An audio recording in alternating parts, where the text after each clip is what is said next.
साल था 1949। संविधान सभा की बैठक चल रही थी। बैठक में क्या हो रहा था? सदस्यों में हिंदी को राजभाषा बनाने पर बहस हो रही थी। टीटी कृष्णामाचारी ने कहा, we must remember that in this country of ours, Hindi is understood by perhaps 40% of the people.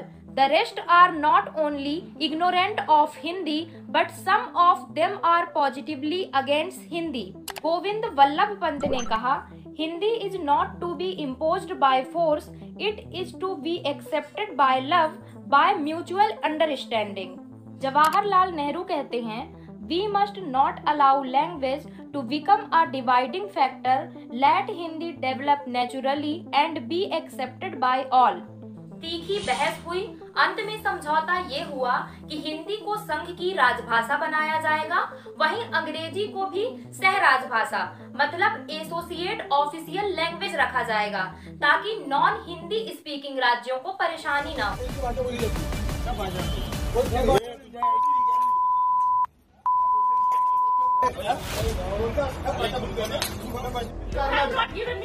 Karnataka madam. You have okay, so this is India. India, Karnataka, Kannada main first. नौकरी करते हैं ना तो मराठी सीखने का। क्यों मराठी बोलूं? मराठी नहीं तुला नहीं आता मुझे हिंदी मराठी बोल।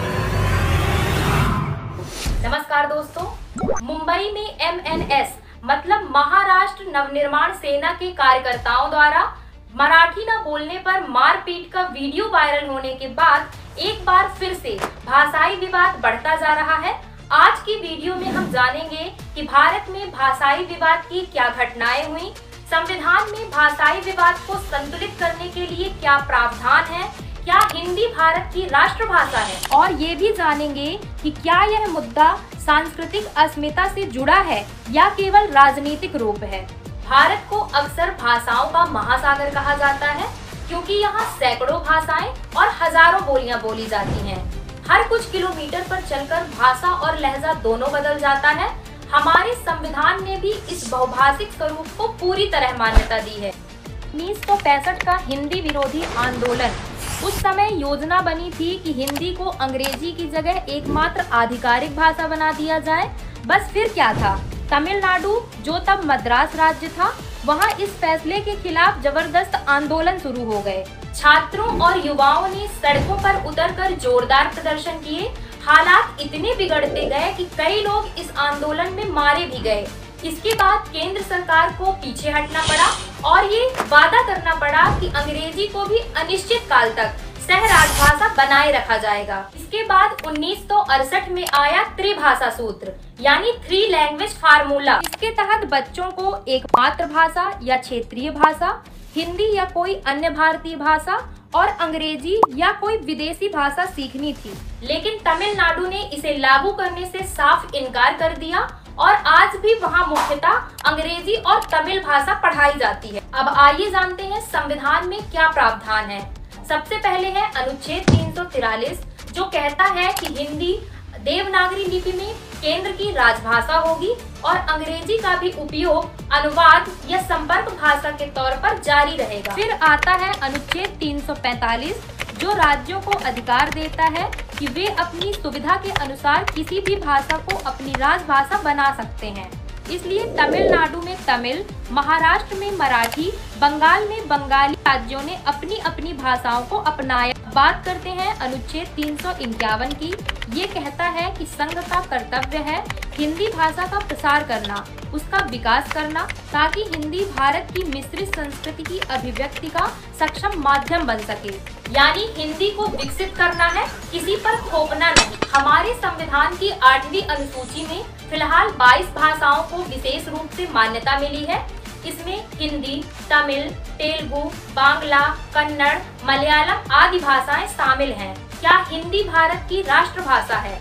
नहीं, हिंदी भारत की राष्ट्रभाषा नहीं है।